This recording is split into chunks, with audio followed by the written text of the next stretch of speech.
Phrases को देखेंगे कि हम नॉन पैरेलल फ्रेजेस को कैसे करेक्ट करते हैं, और उसके पहले आपके सामने जो है कुछ इनकरेक्ट सेंटेंस और साथ में कुछ करेक्ट सेंटेंस भी, इनको समझेंगे हम।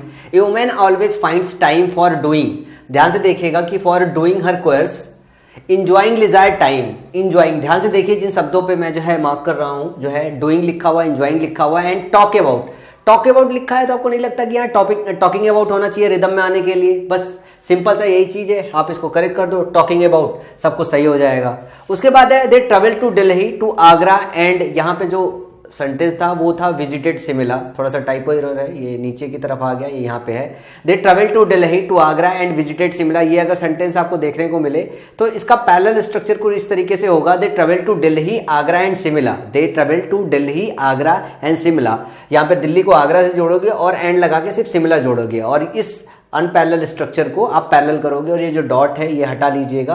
कुल मिला जुला के आप कंसेप्ट समझ पा रहे हो जो मैं बता रहा हूं। चलो तीसरे क्वेश्चन को देखते हैं। I face the trial believing in my own innocence, देखो यहां पे ध्यान से देखना कि I face the trial believing लिखा in my own innocence and I desired लिखा हुआ, I desired the truth to prevail, I desiring the truth to prevail होना चाहिए। बस यहाँ पे सिंपल आपको डिजायर्ड को डिजायरिंग में डालना है, बस और कुछ नहीं है। यहाँ पे बिलीविंग लिखा हुआ है, एंड से जोड़ा गया हुआ है, believing in my own innocence, and ये आपका कनेक्टर है, and I desiring the truth to prevail, तो यहां पे भी आईएनजी फॉर्म आना चाहिए, क्योंकि यहां पे आईएनजी फॉर्म आया क्योंकि ये कनेक्टर है। ध्यान से देखिएगा ये कनेक्टर है, तो जब भी आपका कनेक्टर होता है तो आपको स्ट्रक्चर को हमेशा पैरेलल करना होता है। तो जितने भी हमने यहाँ पे फ्रेजेस पे बेस्ड क्वेश्चन लिए थे, देख रहे हैं कितना आसान है बैलेंस करना। इसी तरीके से कुछ क्लॉजेस को देखते हैं कि उसको कैसे बैलेंस करते हैं। Our lawyer accepts cases that are worthy लिखा हुआ है, and that are worthy, our lawyer accept cases that are worthy and if she think she will win, if she की जगह यहां पे ये लिखना होगा दैट सी थिंक, क्या लिखना होगा? That she think, our lawyer accept cases that are worthy and that she think she will win. आपको ये ध्यान रखना होगा कि क्लॉजेस को क्लॉजेस के साथ बैलेंस करना है, राइट और सुटेबल क्लॉज आपका सही से बना हुआ होना चाहिए। इसके अलावा एक और केस आता है कि जो कंपैरिजन होता है वो भी पैरेलल कंपैरिजन करना होता है। किसी भी तरीके से आप कंपेयर नहीं कर सकते हो, कंपैरिजन आप एडजेक्टिव का करते हो, बहुत सारी चीजों का कंपैरिजन करते हो, तो कंपैरिजन करते वक्त भी ध्यान रखना चाहिए कि कंपैरिजन करते वक्त पैरेलल स्ट्रक्चर का खास करके ध्यान देना होता है। इस पे बेस कुछ क्वेश्चन है यहाँ पे, ये भी देख लेते हैं। करेक्टिंग नॉन पैरेलल कंपैरिजन की बात करते हैं। My essay received a low grade more for its grammatical mistakes, ध्यान से देखिएगा ये थोड़ा सा ट्रिकी है। My essay received a low grade more for its grammatical mistakes than what was said in it, उसने जो है क्या है लो ग्रेड जो है रिसीव किया, माई जो एसे मेरे एसे ने लो ग्रेड रिसीव किया मोर फॉर इट्स ग्रामेटिकल मिस्टेक की वजह से उसको कम ग्रेड मिला।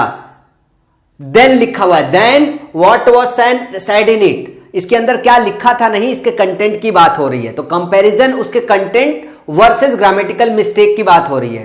क्या है? कंटेंट वर्सेस मिस्टेक की बात हो रही है, और कंटेंट की जगह क्या लिखा है? What was said in it, इसके अंदर क्या लिखा गया था, इसके अंदर क्या लिखा गया है, उसके लिए किसी को लो ग्रेड नहीं मिलेगा। उसके अंदर जो कंटेंट था उसकी वजह से उसके साथ कंपैरिजन होगा। ये देखो कैसे होगा, my essay received a low grade more for its grammatical mistake than for its content, than for its content. तो आपको यहां पे उसके अंदर what was said in it जो लिखा है उसको हटा के आपको क्या करना पड़ेगा? देन फॉर इट्स कंटेंट लिखना होगा, कि उसके अंदर जो कंटेंट था उसके बजाय नहीं, जो ग्रामेटिकल मिस्टेक था उसकी वजह से लो ग्रेड मिला हुआ है। ठीक है। Giving an oral presentation requires more preparation than to write a term paper, giving an oral presentation requires more preparation than to write a term paper. ध्यान से देखिए सेंटेंस में आपको क्या लग रहा है कि क्या करेक्शन चाहिए, कि हम बोल रहे हैं giving an oral presentation, oral presentation जो है ये कंपैरिजन किया जा रहा है कि ओरल प्रेजेंटेशन जो देना होता है रिक्वायर्स मोर प्रिपरेशन, ये ज्यादा होता है than to write a term paper, than a writing a term paper होना चाहिए। तो than a writing a term paper होना चाहिए। और ऊपर से एक बात और समझिए, ये जो देन है ना, देन आपका प्रीपोजिशन होता है, प्रीपोजिशन के बाद आपको आईएनजी फॉर्म लेके आना होता है, than writing a term paper correct होगा। ये तो प्रीपोजिशन से भी आप आसानी से सॉल्व कर लोगे। तीसरा क्वेश्चन देखो, ये थोड़ा सा tricky, I like television as much as reading book. यहां पे टेलीविजन का जो है कंपैरिजन कर रहे हो रीडिंग बुक से, क्या सही है? टेलीविजन को आप वॉच कर रहे होगे, बुक को पढ़ रहे हो तो टेलीविजन को वॉच कर रहे होगे, तो आपको स्ट्रक्चर कैसे बनाना होगा? आई लाइक वॉचिंग टेलीविजन। ध्यान से देखना, यहां पे टेलीविजन का कंपैरिजन कर रहे हो रीडिंग बुक से। बुक से कंपैरिजन करते चल जाता है, लेकिन बुक के पढ़ने से और टेलीविजन को देखने से कंपैरिजन होगा। तो I like watching television as much as reading books होना चाहिए। ठीक है, तो ये कुछ कंपैरिजन है जो आपको ध्यान से सोच समझ के करना पड़ेगा, और जितना कंटेंट अभी आप पढ़ रहे हो इससे ज़्यादा आपके एसएससी के एग्जाम में आएगा नहीं। कुछ और चीज़ें हैं जो हमारे कोरिलेटिव कंजक्शंस के बेसिस पे आपके एग्जाम में आते हैं। कोरिलेटिव कंजक्शंस होते हैं और कोऑर्डिनेटिंग कंजक्शन होता है। तो सबसे पहले हम कोऑर्डिनेटिंग कंजक्शन की बात करेंगे, जैसे आपका एंड हो गया, बट हो गया, और हो गया, यट हो गया, फॉर हो गया, या फिर नॉर हो गया।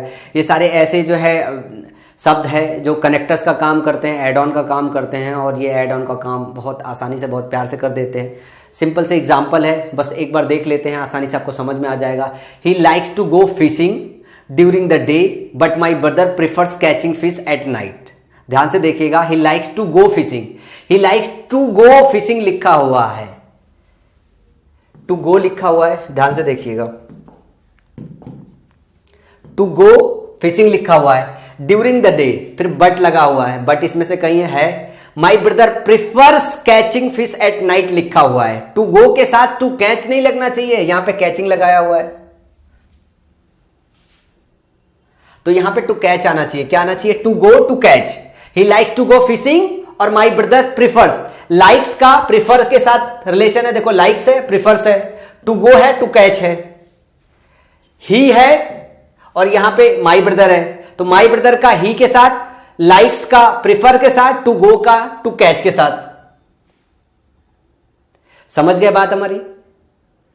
तो ये पैरेलल स्ट्रक्चर होता है। ये क्या होता है? ये पैरेलल स्ट्रक्चर होता है। इसी तरीके से eating healthy food, resting and to drink.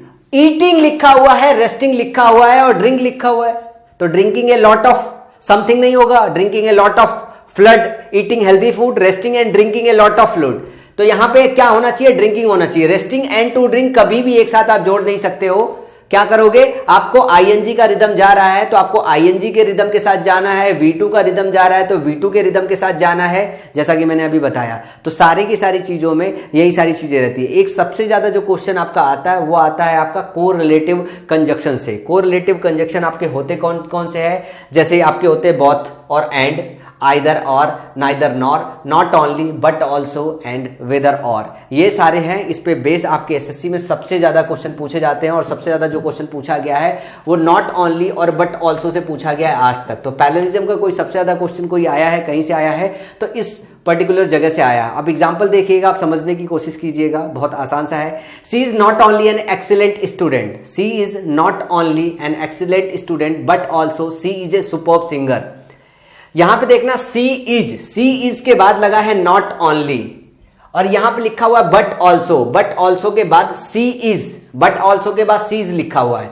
यहां पे नॉट ओनली के बाद एन एक्सीलेंट आया हुआ है, जबकि यहां पे बट ऑल्सो के बाद सी इज आ गया है, जो आपको नहीं लगता है कि गलत बात है? She is not only an excellent student but also is a superb singer होना चाहिए। बट ऑल्सो यहां पे सी आपको जो एडिशनल हटाना पड़ेगा, इज ए सुपर्ब सिंगर होना चाहिए। She is only an excellent, not only, ये नॉट ओनली था।